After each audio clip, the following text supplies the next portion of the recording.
guy, he asked me for my number, and I didn't want to give it to him, to be honest, but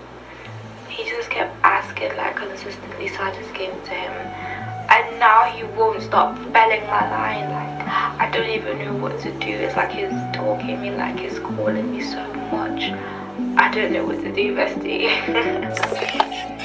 Nekuda kwemazirudo andinawo zvinondirwadza mumoyo paunoti aiwawo kusvika pakukunyorera akamboke rudo saroki aiaiyawo tinorara ndakazvinura kudaira yangu ritorishura mameseji yangu hauzi kumavhura ndikati ndokuda hauzombopindura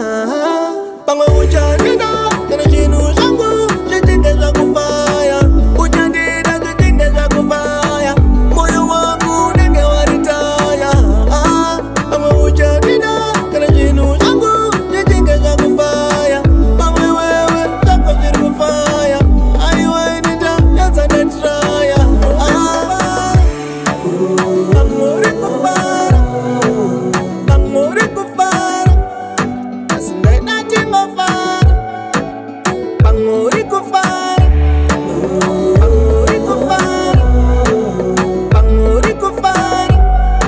asi ndaida tingofara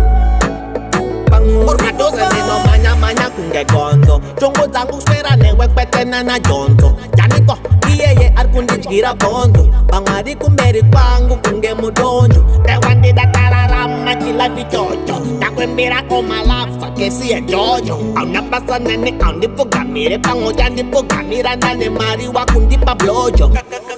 pamwe uchandida kana chinhu zvangu zvitinge zvakufaya uchandida zvitinge zvakufaya moyo wangu unenge waritaya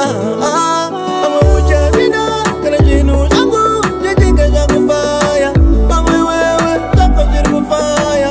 aiwainita yazandatiraya pamwe uri kufara pamwe uri kufara asi ndaida tingofara pamwe uri kufara pamwe uri kufara pamwe uri kufara asi ndaida tingofara handina mari zvakasunga kuti kocho nongogara uchindignowa uchindiudza pocho unonitora simpo kuita kunge foto rimwe zuva uchazondida kana ndane gosho ndaida tive